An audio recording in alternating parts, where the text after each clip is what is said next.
hal-hal yang berpotensi menggusur keimanan. Ya. Satu-satunya hal yang kita harapkan agar kita selamat dari neraka di alam akhirat nanti adalah bahwa kita tetap dalam keadaan iman kepada Allah dan kita akan mengakhiri hidup kita ini dengan husnul khotimah. Dalam keadaan iman dengan husnul khotimah itu bisa ditengarai atau ditandai dengan ucapan kita yang terakhir, yaitu kalau kita bisa mengucapkan la ilaha illallah. Jadi kita harapkan la ilaha illallah itu betul-betul kita hafalkan, bukan hanya di mulut tapi juga di hati dan di pikiran. Ya, karena ada penelitian ya sebenarnya record yang dibuat oleh petugas rohis di suatu rumah sakit Islam, itu ternyata di antara orang-orang yang sakitnya sampai meninggal di rumah sakit, itu ketika ditalkin yang bisa mengucapkan la ilaha illallah itu tidak banyak, padahal orang Islam. Nah, padahal orang Islam. Jadi kita tidak bisa mengandalkan keislaman kita saja, tapi kita mesti setiap hari itu kita camkan sehingga la ilaha illallah itu betul-betul menjadi bagian dari jiwa kita. Ya, jadi satu-satunya hal yang kita harapkan itu adalah kita bisa mengakhiri ucapan kita dalam kehidupan ini dengan la ilaha illallah sebagaimana sabda Nabi, man kana akhiru kalamihi la ilaha illallah dakhalal jannah. Siapa yang akhir ucapannya itu la ilaha illallah, tidak ada Tuhan kecuali Allah, maka dia akan masuk surga. Nah, tentu pelajaran ini tidak boleh sembarangan diberikan kepada asal siapa saja orang yang kita temui, karena orang kalau salah paham dengan ini, lalu terus nggak usah sholat nggak apa-apa. Nah, yang penting kan nanti ketika aku mau mati mengucapkan la ilaha illallah. Terus pesan kepada keluarganya supaya jangan lupa ya, nanti kalau aku mau meninggal, aku ditalkin. Ditalkin itu artinya dibimbing untuk mengucapkan la ilaha illallah. Nah, itu kalau orang salah paham, lalu seperti itu. Makanya ini pelajaran tidak untuk sembarang orang, karena kalau orang itu tidak sholat, meskipun dia berusaha menghafalkan la ilaha illallah, nanti pada waktunya nggak bisa ngomong itu, ya. Karena yang dimaksud oleh Rasulullah ini adalah dengan sepenuh hati, dengan dihayati dan dijiwai. Nah, itu dari hadis yang lain. Ya. Ada hadis yang Rasulullah itu mengatakan kepada seorang sahabat, aku kasih tahu, mau Rasulullah. Isinya hanya ini, kalau seseorang itu mengucapkan la ilaha illallah maka dia masuk surga. Terus sahabat itu bilang, bolehkah ini saya beritahukan kepada orang lain? Jangan beritahukan kepada orang lain. Karena ini kalau ditangkap oleh orang yang malas, nanti lalu ya tidak mau sholat, tidak mau zakat dan sebagainya, yang penting la ilaha illallah. Tapi ketika sahabat itu, kalau tidak salah Abdullah bin Mas'ud, dia ketika sakit keras, dia mengatakan bahwa aku pernah diberitahu oleh Rasulullah suatu pengetahuan yang waktu itu Rasulullah pesan supaya saya tidak memberitahukan kepada orang lain. Maka sampai sekarang saya jaga, saya tidak pernah memberitahukan kepada orang lain. Tapi karena kira-kira aku sebentar lagi meninggal dunia, saya akan memberitahu kepada kalian yang hadir supaya saya tidak mati dalam keadaan menyimpan ilmu. Karena orang Islam itu tidak boleh menyimpan ilmu, tidak di-share kepada orang lain. Nah, jadi dia terpaksa memberitahukan seperti itu. Nah, itu menunjukkan bahwa kita harus hati-hati ketika menyampaikan pesan Nabi yang semacam ini. Namun dalam kenyataan kehidupan sehari-hari itu banyak hal terjadi. hal yang terjadi itu bisa berupa perkembangan pikiran, perkembangan emosi di dalam diri kita sendiri, maupun perkembangan hal-hal yang di luar diri kita yang bisa mempengaruhi dan memperburuk keimanan kita. Oleh karena itu, kita harus waspada dan terus berusaha memperkuat iman kita sehingga kita bisa mengakhiri hidup kita dalam keadaan iman kepada Allah. Di antara hal-hal yang berpotensi bisa menggusur iman kita adalah dorongan hawa nafsu yang tidak terkendali. Kita semua mempunyai hawa nafsu, dan hawa nafsu itu adalah alat yang ditanamkan oleh Allah agar kita mau mempertahankan hidup. Kita ketika energi dalam badan kita kurang, Allah membuat kita lapar. Dengan lapar itu lalu Allah memberikan kita dorongan hawa nafsu untuk makan supaya kita bisa mempertahankan hidup. Cuma hawa nafsu atau dorongan itu harus dikendalikan, karena namanya hawa nafsu itu kelakuannya dorong terus. Kalau tidak direm dan tidak diarahkan, ya nanti jebol. Ya, kalau tidak direm dia akan kebablasan. Kalau tidak diarahkan dia bisa menyimpang. Jadi hawa nafsu itu alat bagi kita yang penting untuk kehidupan, tapi harus kita kendalikan. Ada saatnya kita rem, ada saatnya kita jaga jangan sampai belok-belok. Nah, dorongan hawa nafsu yang terkendali itu misalnya kita saksikan ada beberapa lelaki yang pindah agama atau murtad karena keinginannya yang sangat kuat untuk menikahi wanita cantik. Sebaliknya, banyak juga wanita muslimah yang rela meninggalkan agamanya karena ingin menikah dengan lelaki yang tampan atau yang berpangkat dan kaya raya. Ini sering kita saksikan. Nah, kalau di waktu saya masih kuliah dulu, itu kan masa-masanya anak-anak atau orang-orang yang menjelang perkawinan. Itu banyak, ada beberapa orang yang Islam, terutama laki-laki, menikahi wanita lain agama. Rupa-rupanya wanita itu membawa misi untuk memindahkan agama orang itu supaya mengikuti agama mereka. Ya, tapi yang saya saksikan paling tidak ada 2 orang yang pindah agama karena wanita itu. Memang kalau saya lihat penampilannya cantik sih. Itu Masya Allah, hidupnya sengsara, sakit keras itu bertahun-tahun dan ada salah satunya itu kata istrinya ketika meninggal dunia itu ngoroknya itu seperti sapi yang disembelih. Nah itu Masya Allah, itu sayang sekali ya, itu baru di dunia. Di akhirat dia tidak punya hak untuk masuk surga. Jadi hati-hati, kadang-kadang kita itu terdorong oleh hawa nafsu kita sendiri, keinginan kita, bisa keinginan terhadap harta, bisa keinginan terhadap wanita, keinginan terhadap pangkat dan sebagainya. Maka Allah memberitahukan kepada kita, "Waman adallu mimman ittaba'a hawahu bighairi hudan min Allah." Siapa yang lebih sesat dibanding dengan orang yang mengikuti saja hawa nafsunya tanpa mengikuti bimbingan dari Allah. Nah, ini bimbingan dari Allah ini yang saya maksud tadi, bahwa kita mesti mengendalikan hawa nafsu. Pedomannya apa? Hudan min Allah. Pedomannya itu adalah petunjuk atau peraturan-peraturan dari Allah. Innallaha la yahdil qaumadz zalimin. Allah tidak akan memberi petunjuk kepada orang-orang yang zalim. Jadi kalau kita membiarkan hawa nafsu kita atau keinginan kita itu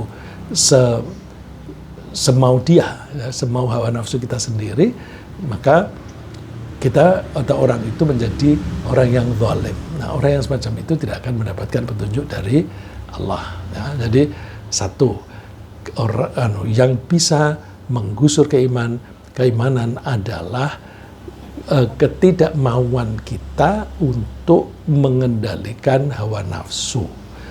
Mengendalikan itu dalam arti ngerem dan menjaga jangan sampai belok ke kiri atau ke kanan. Yang lain lagi apa? Banyak juga kita saksikan orang-orang yang baik dan bahkan menganjurkan orang lain untuk berbuat baik pula. Jadi omongannya baik, dia punya pendirian yang baik sekali, bahkan dia menasihati orang lain. Ya, tempo hari pernah ya, beberapa tahun yang lalu sih, ada seseorang menteri yang mengatakan bahwa menghindari korupsi itu gampang, caranya begini. Beberapa bulan berikutnya dia ditangkap KPK. Ya, itu salah satu contoh ya, bahwa orang-orang itu punya pendirian baik, omongannya baik, dan menasihati orang untuk berbuat baik. Tapi dia itu terlibat dalam kasus korupsi setelah bergabung dan diberi jabatan oleh kelompok orang-orang yang sedang berkuasa. Jadi ini semacam jebakan.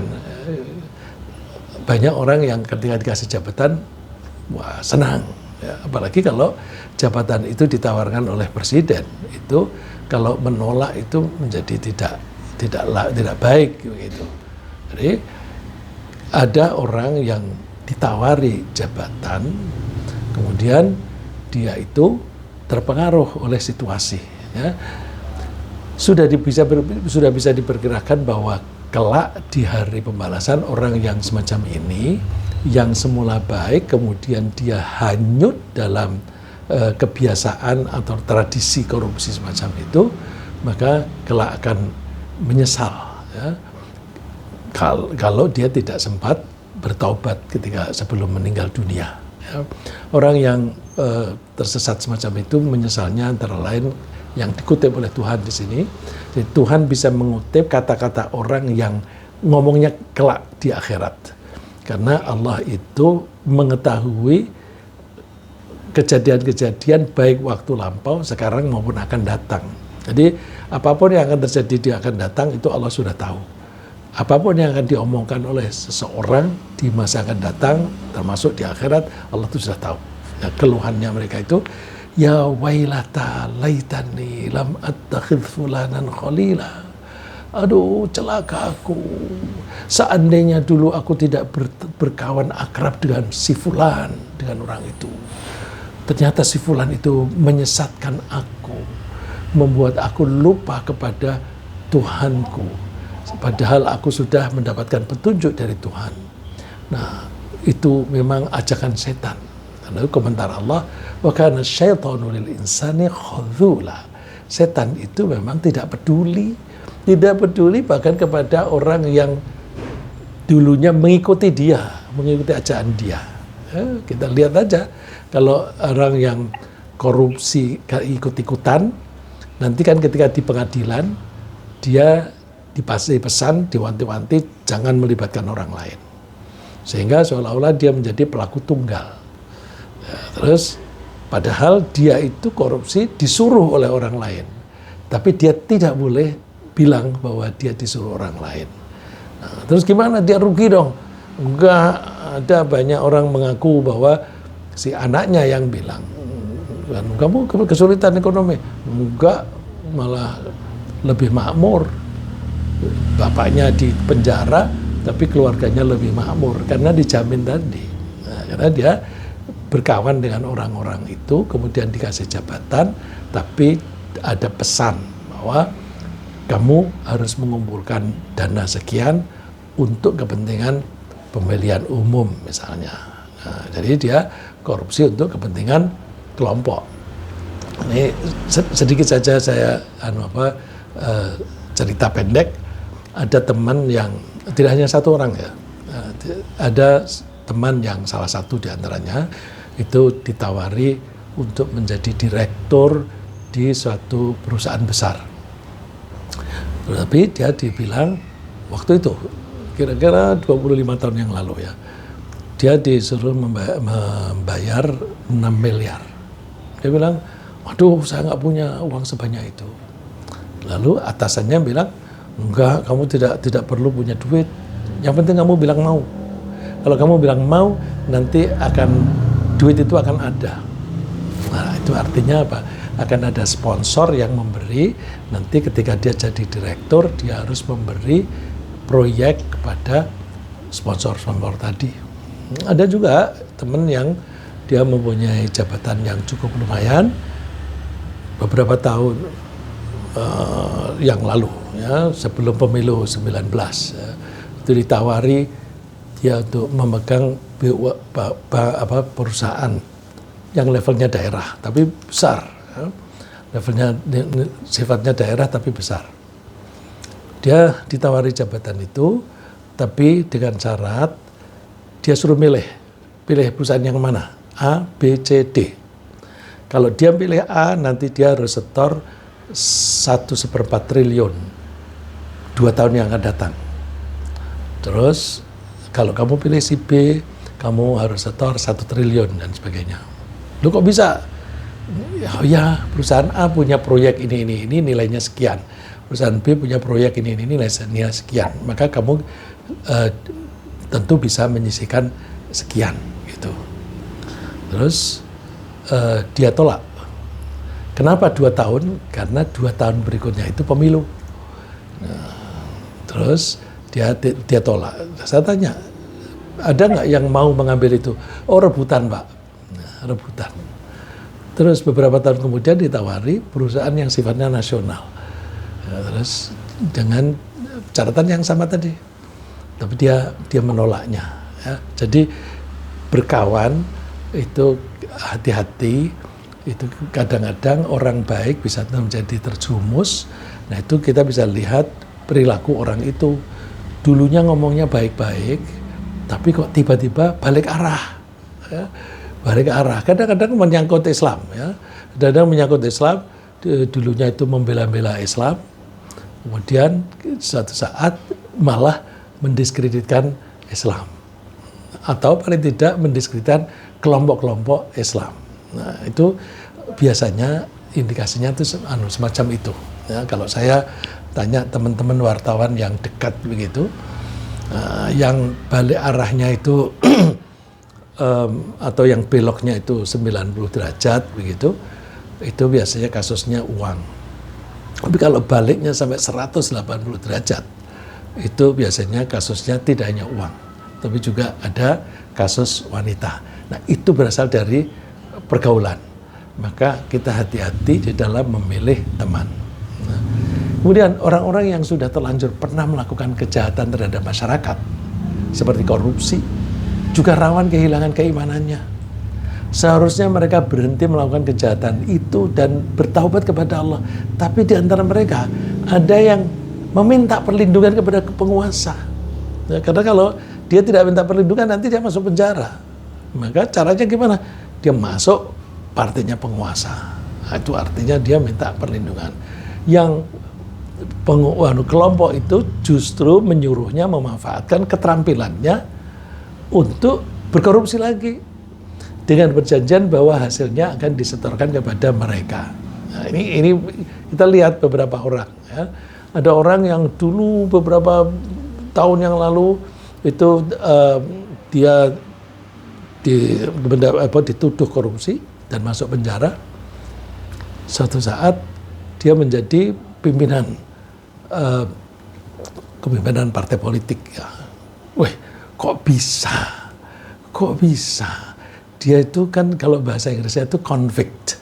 Seorang convict, mantan para narapidana, kok bisa memimpin satu partai. Ternyata ujung-ujungnya dia masuk penjara lagi.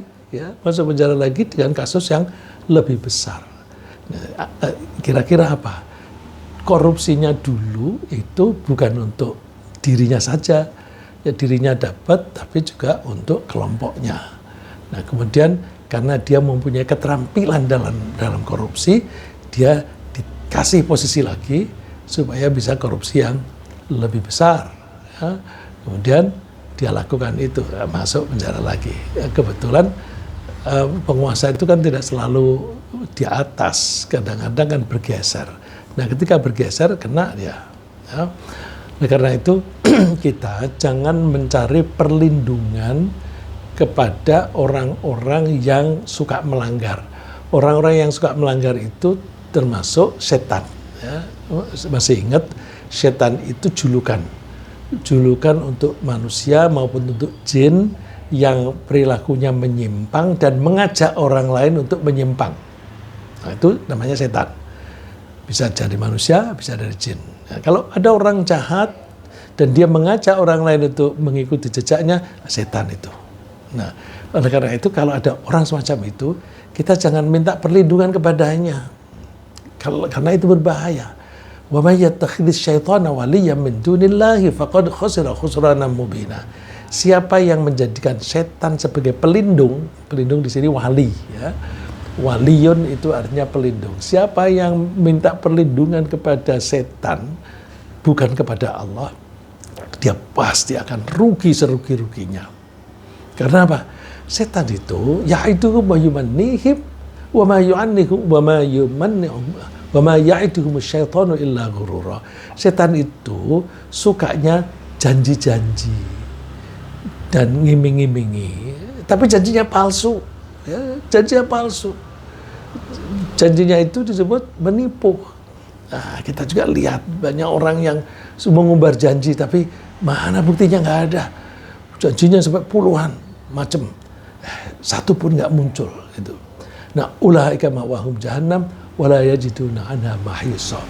Orang yang minta perlindungan kepada orang-orang jahat itu, mereka akan tinggal di neraka jahanam dan tidak ada jalan keluar dari itu. Kemudian pergaulan yang terlalu akrab dengan orang-orang yang tidak beriman itu juga berbahaya. Itu bergaul dengan orang yang tidak beriman, bergaul yang terlalu akrab maksud saya. Bergaul biasa nggak apa-apa, ya.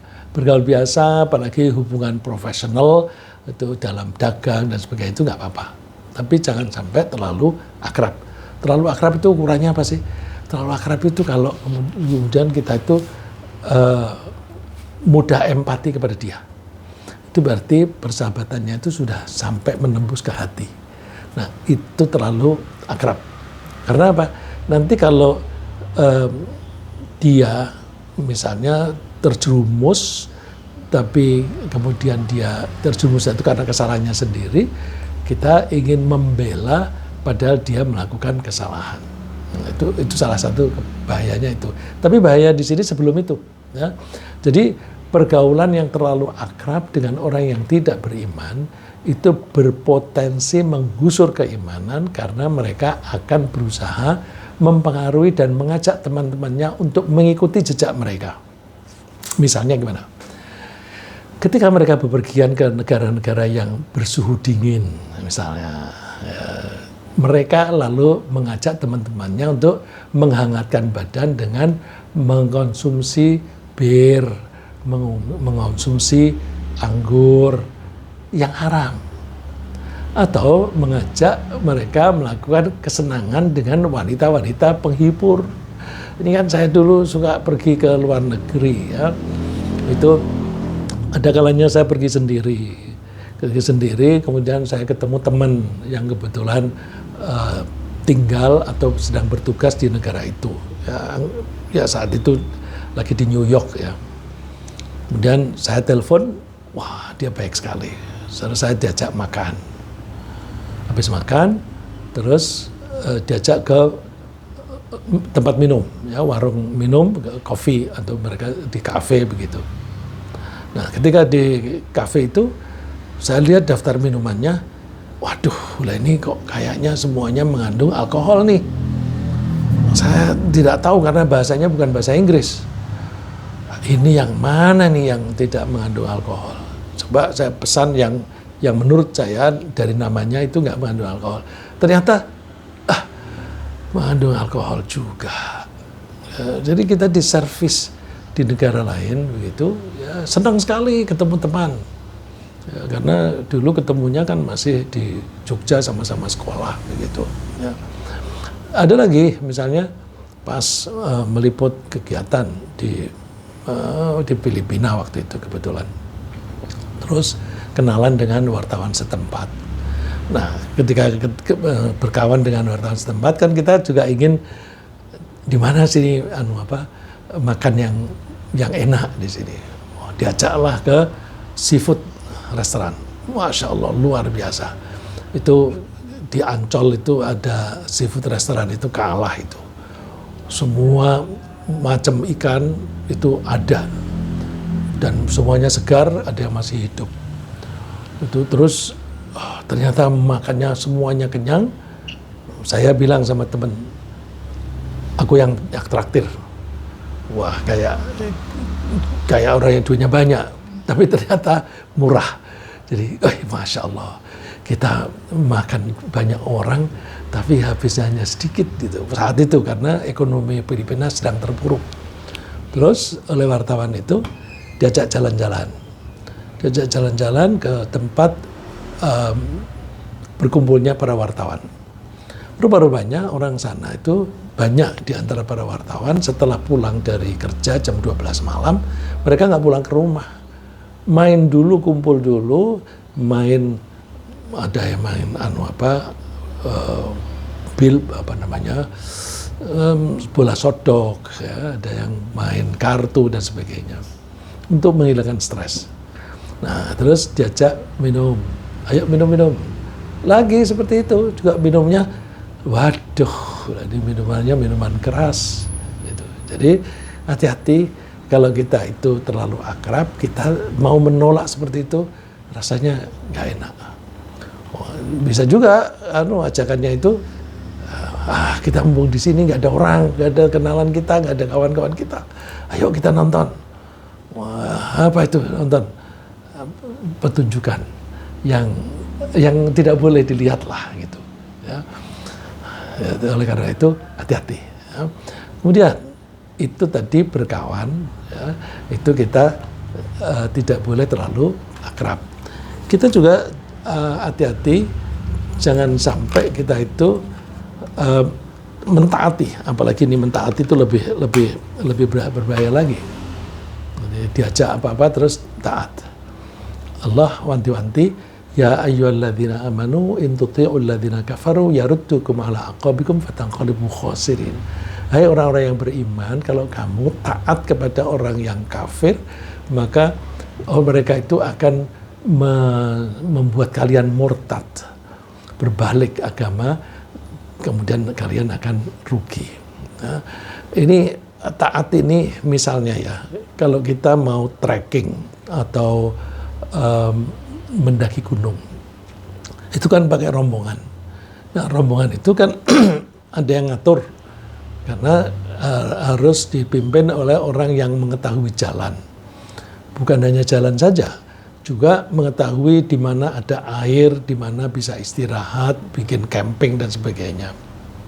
Nah, mereka yang membimbing itu punya pengalaman, mereka tahu dari satu titik ke titik itu berapa jam. Nah, lalu diaturlah jadwal. Saya pernah mengikuti. Terus kemudian, nggak ada jadwal untuk sholat. Dan kalau sholat bisa ketinggalan. Wah, terus tapi untung masih bisa diatur supaya sholatnya itu dijamak gitu.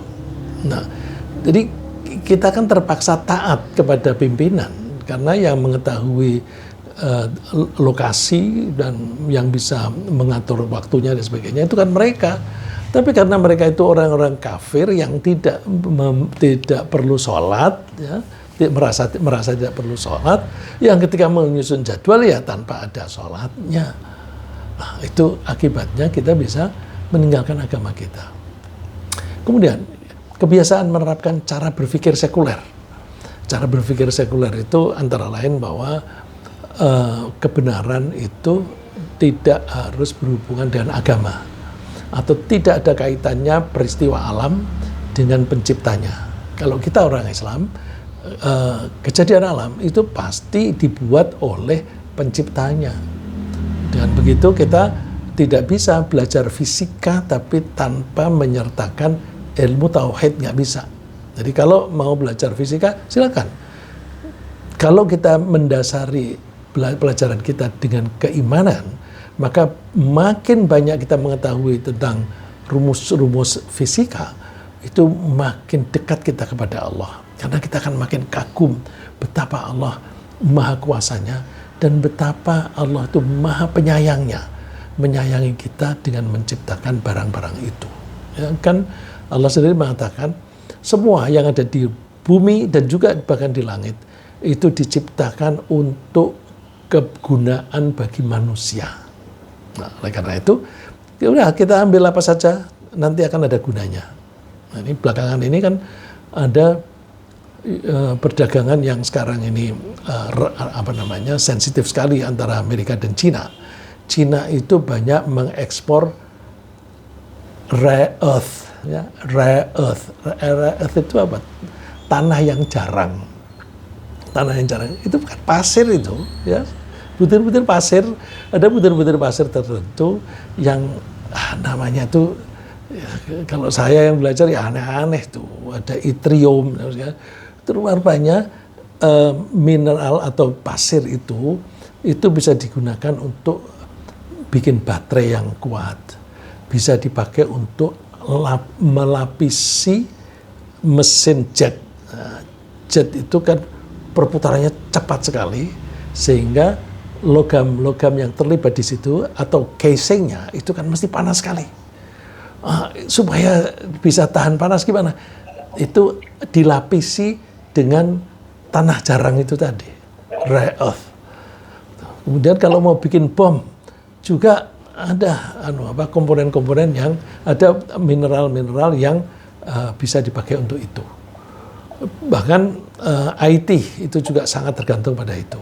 Nah, itu kalau orang yang mempelajari itu tanpa mengaitkan dengan keimanan, ya memang itu karakternya benda itu begitu.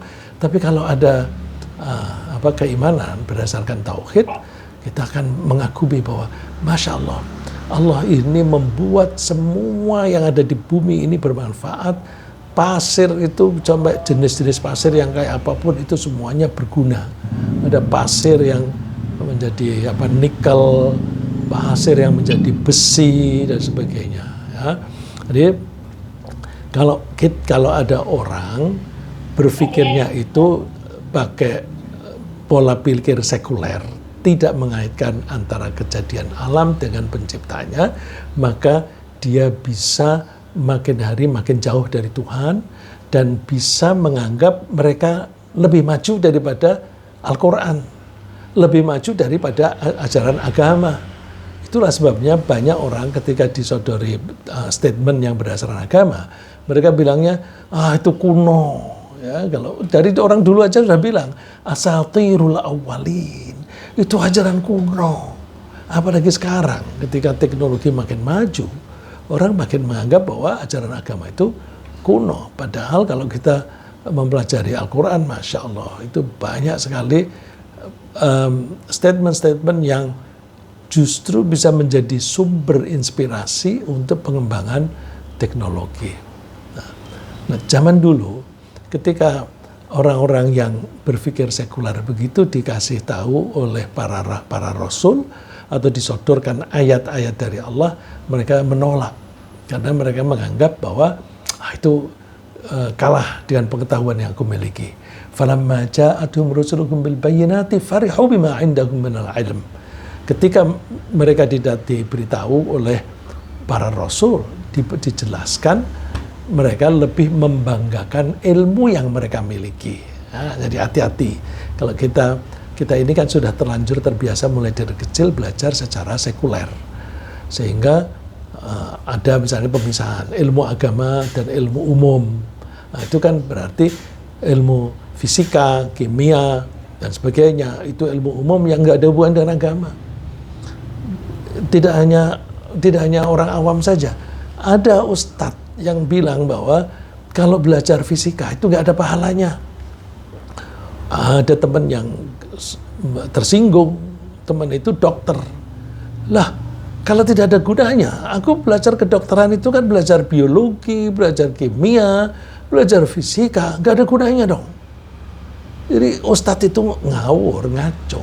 Padahal untuk menjadi dokter itu wajib kifayah.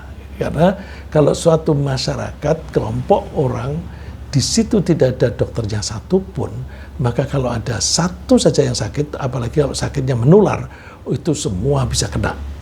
Nah, kalau ada dokter, dokter itu bisa membimbing bagaimana cara hidup sehat.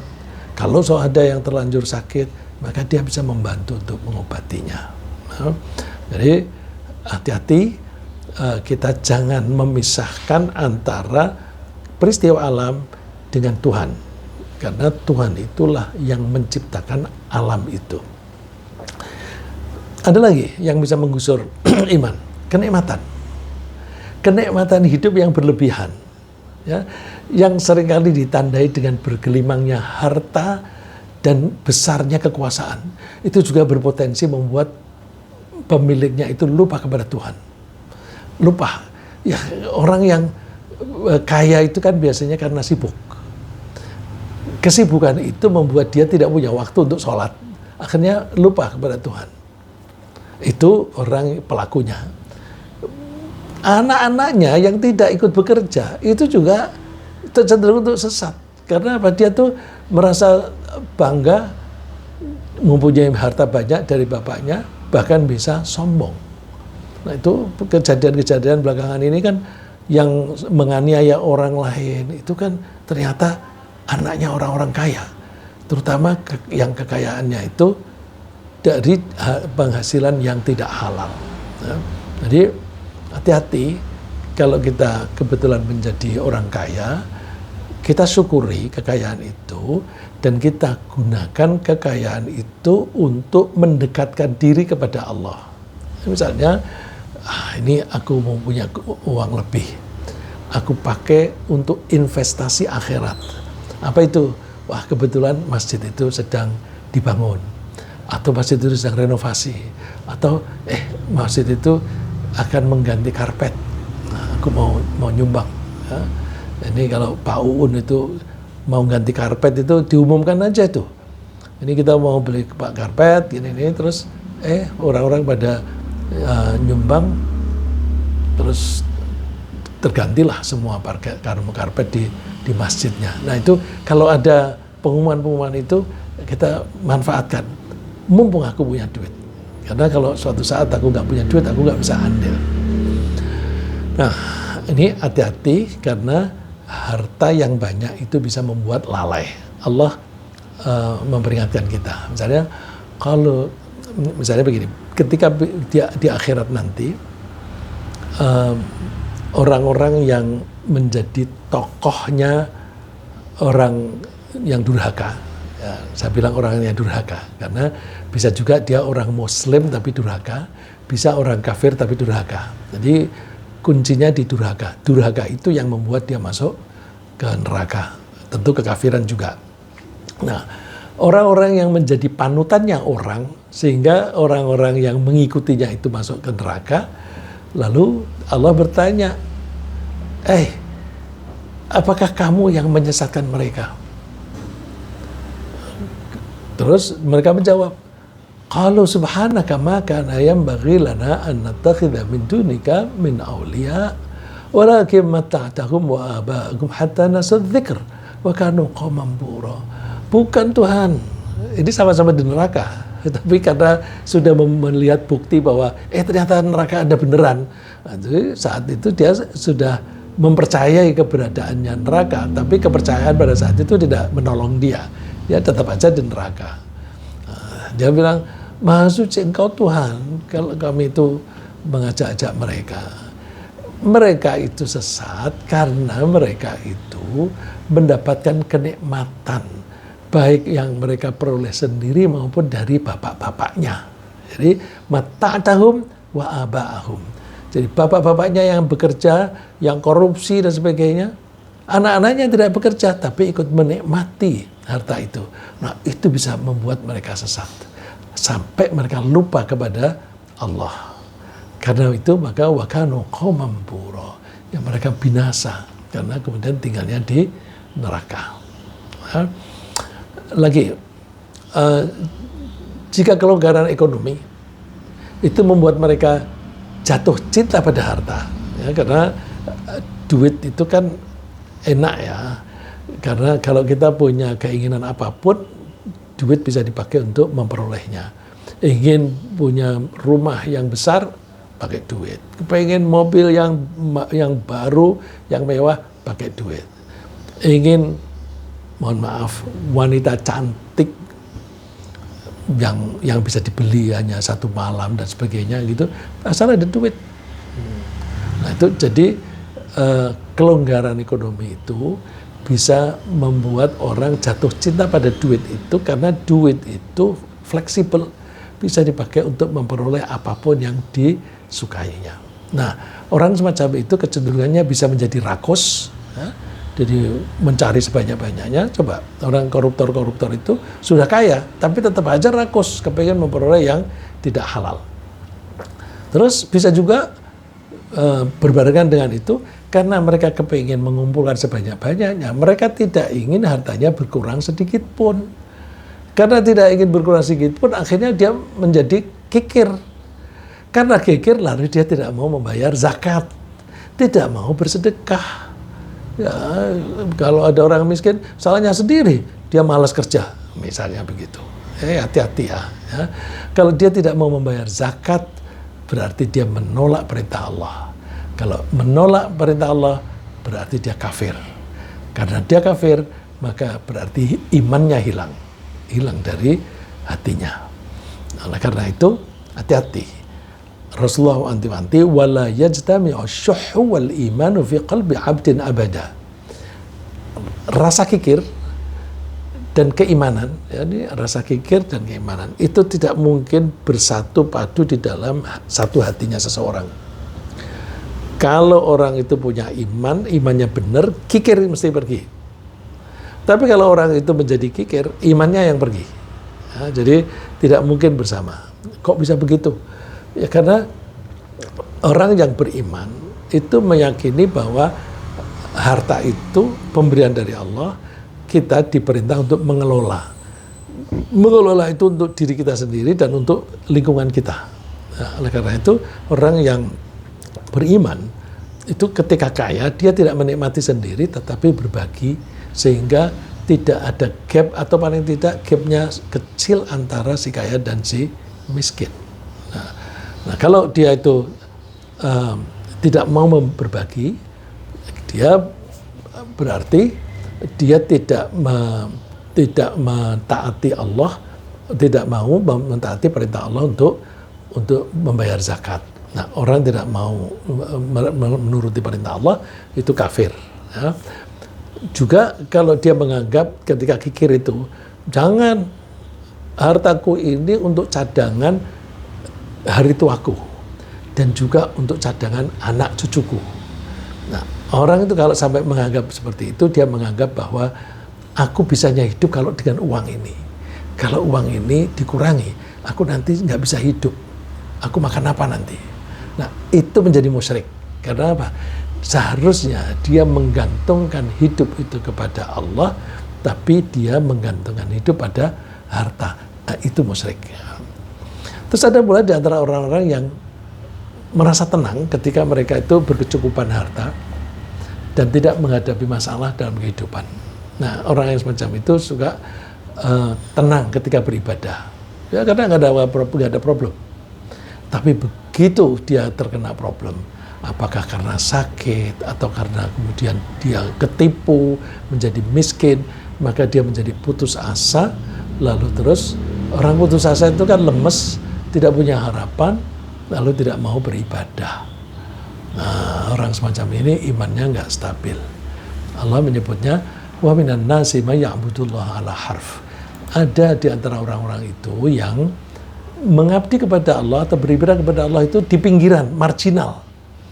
Ketika dia mengalami keadaan yang baik, itma'an nabi, dia tenang beribadah. Tapi wa in asabathu fitnah in qalaba ala wajhi khasira dunya wal akhirah. Tapi kalau dia menderita, mendapatkan bencana atau sebagainya, kemudian dia menjadi putus asa, tidak lagi rajin beribadah, bahkan menjadi meninggalkan ibadahnya. Ada, saya kasihan itu dua suami istri begitu, istrinya sakit-sakit melulu. Lalu terus ini suaminya dulu rajin ke masjid, ya. Terus kemudian lama-lama hilang. Loh, kenapa kok jarang kelihatan? Oh, istrinya sakit. Nah, terus istrinya itu dirawat oleh susternya beragama lain. Oh, tiap hari itu dikasih ajaran-ajaran agama lain. Wallahu alam, kayaknya itu berakhirnya itu dengan mengikuti ajaran susternya itu. Suaminya setelah istrinya meninggal, dia juga menjadi putus asa. Dari ucapannya, omongannya itu dia putus asa. Apalagi dia mendapatkan bencana. Bencananya itu misalnya rumahnya terbakar, kekayaannya habis, dan itu terus tidak lagi kelihatan di masjid. Nah, ini kita hati-hati, karena kadang-kadang ujian yang diberikan oleh Allah itu membuat seseorang bisa mundur dari ketaatannya kepada Allah. Satu lagi, hati-hati dengan iri dan dengki. Orang yang iri dan dengki itu imannya bisa tergusur, hilang, pergi, seperti kikir tadi. Kalau kikir tadi kan menjadi kehilangan keimanan karena dia mengandalkan hidupnya pada harta, bukan pada Allah. Sedangkan orang yang iri dan dengki itu juga imannya hilang. Logikanya bagaimana? Kita kalau orang yang beriman, kita tuh meyakini bahwa Allah itu maha kuasa dan maha pengasih, dan Allah itu mempunyai hak prerogatif. Apakah membuat seseorang itu kaya dan orang lain miskin? Apakah Allah membuat seseorang itu pandai, banyak ilmunya, atau membuat orang yang lain lagi itu sulit belajar dan sebagainya? Itu memang Allah yang ngatur, ya. Tentu Allah kalau mengatur pakai mekanisme. Sehingga perbedaan-perbedaan itu justru dibuat oleh Allah supaya bisa saling menolong. Orang yang kuat secara fisik menolong orang yang lemah secara fisik. Ya. Orang yang tidak bisa berjalan dibantu. Orang dibantu dengan diantarkan pakai mobil. Terus orang yang diantar ini dia lemah secara fisik tapi dia secara ekonomi kuat. Nah, terus dia membayar pakai duit. Nah, ini tukar menukar. Ini memang mekanisme itu diatur oleh Allah. Nah, kalau orang yang beriman itu meyakini bahwa nasib yang ditentukan oleh Allah masing-masing itu ya memang ditentukan oleh Allah, meskipun nasib itu berkaitan dengan perilakunya sendiri. Ya. Nasib kita itu berkaitan dengan perilaku kita sendiri. Nah, kalau orang yang tidak bisa menerima, kenapa dia yang mendapatkan itu? Kenapa yang dapat jabatan dia, bukan aku? Dia kan malas, aku kan rajin. Nah, itu kan dengki. Atau misalnya ada orang berbisnis, kenapa dia menyaingi aku? Terus difitnah supaya dagangannya tidak laku. Nah, itu dia tidak meyakini atau tidak rela kepada hak prerogatif Allah untuk membagi-bagi rezeki. Karena dia tidak meyakini itu, dia tidak bisa menerima, maka dia menjadi kafir atau hatinya, imannya itu bergeser atau tergusur dari hatinya. Rasulullah mengatakan, la yajtami'u fi jawfi 'abdin al-iman wal hasad. Tidak mungkin berkumpul di dada atau di hati seseorang hamba antara iman dan kedengkian. Nah, oleh karena itu kita hati-hati, itu baru sebagian yang mempunyai potensi untuk menggusur keimanan kita. Tentu masih banyak lagi, tapi pagi ini mudah-mudahan segitu aja sudah membuat kita lebih hati-hati. Ringkasnya apa yang kita bahas pagi ini adalah bahwa kita akan masuk surga jika kita tetap beriman sampai akhir hayat, ditandai dengan ucapan la ilaha illallah ketika kita akan meninggal. Penting bagi kita menjaga jangan sampai iman tergusur oleh sikap dan perilaku kita sendiri. Iman kita itu bisa tergusur jika kita antara lain mentaati hawa nafsu kita. Hawa nafsu kita pengen apa, kita turuti. Atau kita salah memilih teman. Atau kalau kita berlindung pada penguasa. Atau mentaati orang kafir. Atau berpikir secara sekuler. Dan bisa juga iman bergeser kalau kita tenggelam dalam kenikmatan. Atau kalau kita tidak tabah dalam kesulitan. Iman juga bergeser atau tergusur jika seseorang itu kikir atau dengki terhadap orang lain. Ya. Kita mohon kepada Allah, wahai Allah yang maha membolak-balikkan hati, teguhkanlah hati kami dalam keimanan kepadamu sampai akhir hayat, sehingga kami bisa mengakhiri hidup kami dengan la ilaha illallah. Amin.